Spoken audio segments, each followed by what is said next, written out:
Big Ten divisions. Cam asks, with the Big Ten possibly getting rid of divisions to get the best two teams to Indianapolis for the championship game, will this only help Ohio State?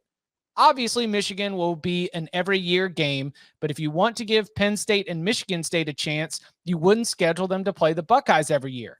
But if they did that, it would defeat the purpose. With those games off of Ohio State's schedule and adding games with Northwestern and Illinois more annually, I can only see it making it easier for Ohio State. Thoughts? I think it'll make it more difficult for Ohio State to win the Big Ten.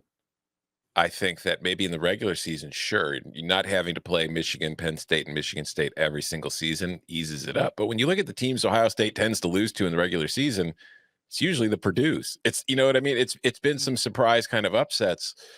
But I think the problem that Ohio State would face once they get rid of divisions is like we saw this year, like Michigan gets to the Big Ten championship and it's facing Iowa.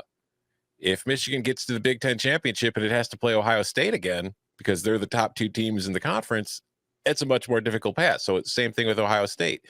If they get to the title game, they might not be playing a 9-3 team from the West anymore. They'll probably be playing another 10-win team, whether it's Michigan, Wisconsin, Michigan State, whoever it is. So, because that's the best argument for getting rid of the divisions is to make sure you have the best matchup in your conference title game. So I think from that aspect, it'd probably make it more difficult. Yeah, that's an interesting one. I thought about this and I saw the text this morning. I didn't have time to kind of like run the math on it, but I think Tom is probably right, because while pods will make it a lot easier for teams not named Ohio State who are currently in the East Division, Ohio State does not have to play Ohio State, right? And the rest of the teams in the East are slightly better usually than the rest of the teams from the West. But having to play one of those Eastern teams again in the title game, which there's also like sort of cream will rise to the top aspect, that like the team that gets through all of that to face you again is probably the best team in the league, where oftentimes you're not facing the best team in the league. I think Tom nailed it there. That makes a lot of sense. All right. So the great question from Mark in the chat, no divisions really hurts Wisconsin. Wisconsin and Iowa maybe is what you would throw in there. No divisions hurt the Western powers more than anybody. Yeah, because it's not quite the same trip to the Big Ten championship in Indianapolis that they get now. Like this year, the Big Ten championship game, if you get rid of divisions, obviously the schedules would have been different, but Iowa would not have been in the game. It would have been a Michigan-Ohio State rematch, and probably Michigan State would have been the team in third place. So Iowa might have been in fourth place looking up at a few teams that it had to pass, and Wisconsin went 6-3, so they would have never even been close. I don't know if we've ever like stated our whether we are fans of it, but divisionless football pod system, like is it sort of thumbs up in terms of you as a college football fan, analyst, and all the other hats we wear in this sport?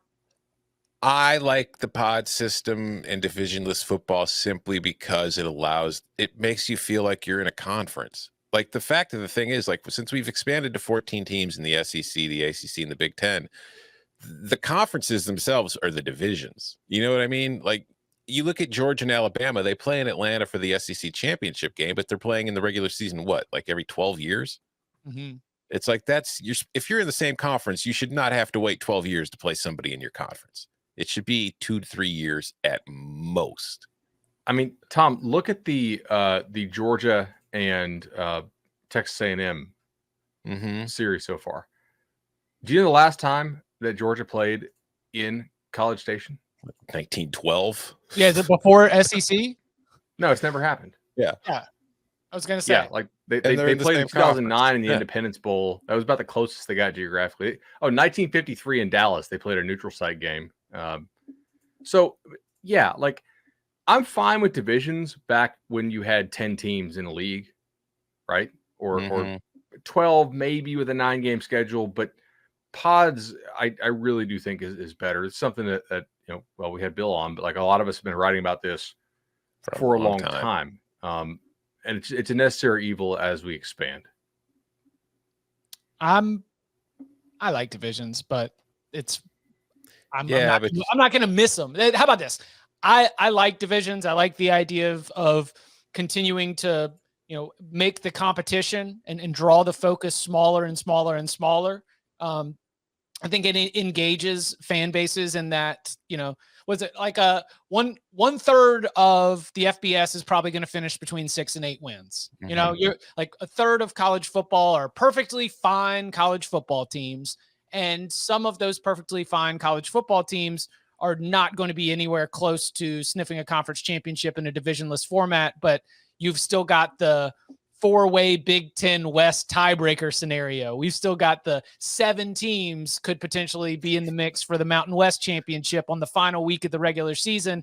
But to say goodbye to that in exchange for getting to see these opponents more often, that's an exchange I'm willing to make. So I like divisions for some of that like fun late season drama, but that's the only thing that it really does for me. But I still think you'll see mostly the same amount of drama without the divisions when it comes to those top 2 spots, instead of just trying to finish first in your division. As far as the familiarity thing, I hear that and I understand that, but I also feel like at the same time, if you're any school right now in one of those major conferences in the division, how many real rivals do you have? Well, the head coaches also are turning over so often that you don't even have a chance to really develop it. Like Jimbo Fisher is one of the longest tenured head coaches in the SEC right now. And there are very few fan bases out there who truly, I'll use the word, who truly hate like more than 3 other schools. You know what I'm saying? Tennessee will be one of the schools that bitches like crazy, or that complains like crazy about this, because they think they have rivalries with more teams than they do. Auburn honestly might be another one. Like Auburn, Florida is a very traditional SEC rivalry, which has largely been killed by the move to 14-team SEC. Auburn, LSU, we've had the earthquake game. Like that's one that I think some of their fans think is a rivalry. Obviously, the Iron Bowl is a real rivalry. They play Georgia every year. That to me is legitimately a rivalry. And Auburn, Tennessee is one that they used to play all the time, and obviously since divisional play has started, they can't. So we will have some fans of certain teams that are going to be really annoyed, but you will still get those games more often and probably better games. And like in the ACC, Florida State fans hate these divisions because their closest geographic team, a team that they've played for a long time before divisional play came about, was Georgia Tech. It's very drivable for a lot of their fans, right? Or it's a pretty quick flight to Atlanta. And now they only go there, once every 6 or 12 years. Yeah. But I think in most leagues, we will not see fans get too upset about this. Nor will you have to see North Carolina and Wake Forest scheduling non-conference games against each other anymore. Yeah. Oh, they could if they wanted. Like if they want to make that an annual. Yeah. But I'm sure, like in a pod system, I would guess Wake and UNC might be in the same pod. Maybe. I don't know. Probably. Could get grouped with UVA and Virginia Tech. I don't know. We don't need to go into ACC. Yeah, somebody up there by you is going to be angry. I think. I don't know who it'll be, but somebody who's going to get left out of the left out of the triangle. There's four Carolina schools in the ACC, right? Off the top of my head: Wake, NC State, North Carolina, Duke. Correct. You can't figure out a way to just have all those four. There's 3 pods, all be them, and then work around it from there. Do you know who? All right, so this is that a competitive pod? No, but it's a regionality kind of interest. Oh, and the pod is just for scheduling, so it's not like you don't get your pod championship. Yeah. Okay. Where would you throw Clemson? With Georgia Tech and I think I would give them Georgia Tech, Florida State, and Miami. I don't know if that would.